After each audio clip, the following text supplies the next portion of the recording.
Il advint que ces deux-là couvaient un amour parfait.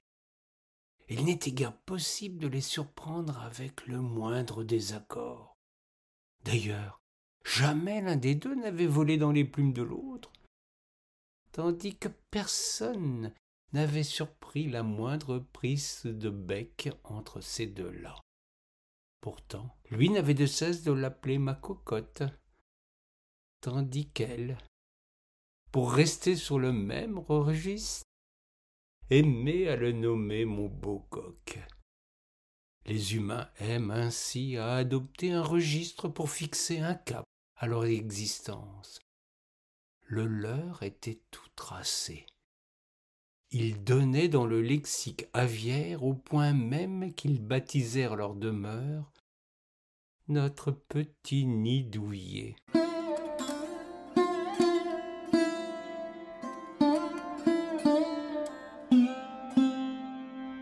Les voisins, qui affirmaient ironiquement que leur maison se trouvait dans le trou du cul du monde, se gaussaient d'autant plus de cette forme naïve. Ils étaient si charmants qu'on le leur pardonnait volontiers. Cependant, au fil du temps, la route qui menait à ce nid douillet devint la risée de bien des observateurs, qui ne manquaient pas de remarquer que le chemin qui menait à ce fameux nid douillet était truffé d'ornières, de trous, de nids de poules en somme.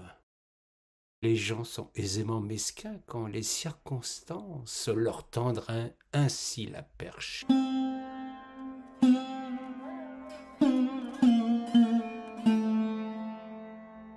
La cocotte en venait à vouloir changer de domicile, tandis que son coq se plaisait dans ce qui était son poulailler, son refuge, son domaine. Ce furent ainsi les premières tensions entre eux. On ne fait pas d'omelette sans casser des œufs. Il y avait même parfois un peu de brouille entre eux quand Cocotte revenait de commission avec ses achats chahutés dans le coffre de la voiture.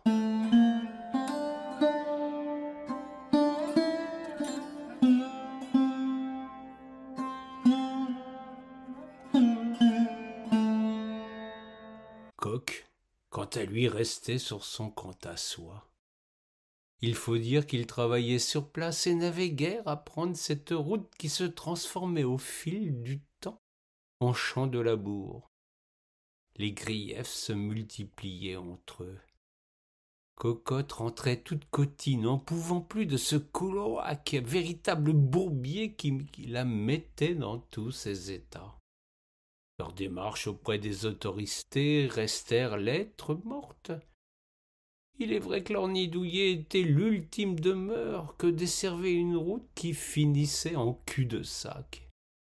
Pour les services de la voirie, l'enjeu n'en valait pas la chandelle, tandis que les pluies et le gel finissaient de saper le moral du couple et la chaussée plus encore.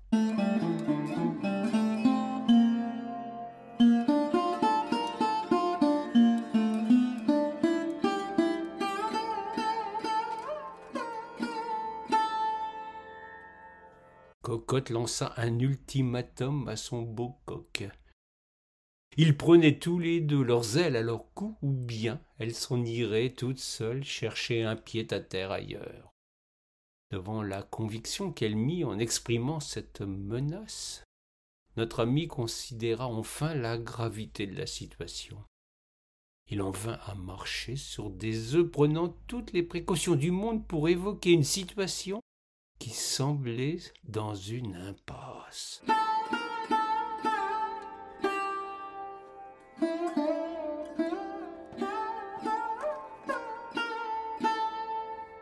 Vendre le nid n'était guère possible dans l'état actuel de la route qui y menait, à moins de trouver des acquéreurs volant de leurs propres ailes ou bien survolant les ornières avec des véhicules tout-terrain. Ce fut cette opportunité qui sauva le couple de la séparation et du drame. Leur nid douillet avait été autrefois une vaste ferme dont ils avaient rénové le bâtiment principal, sans se soucier des dépendances.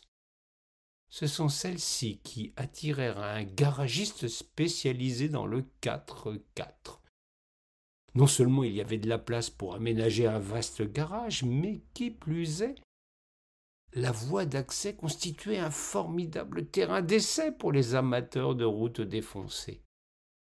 La vente se passa le mieux du monde, avec à la clé une fort jolie et totalement inattendue plus-value.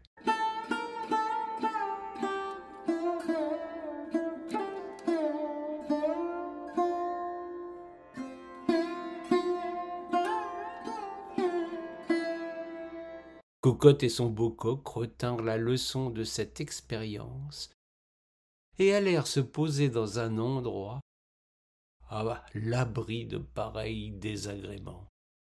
Ils quittèrent la France pour aller s'installer en Crète, plus précisément à Tsoutsouros, pour y couver vraiment des jours heureux et mettre au monde quelques charmants poussins.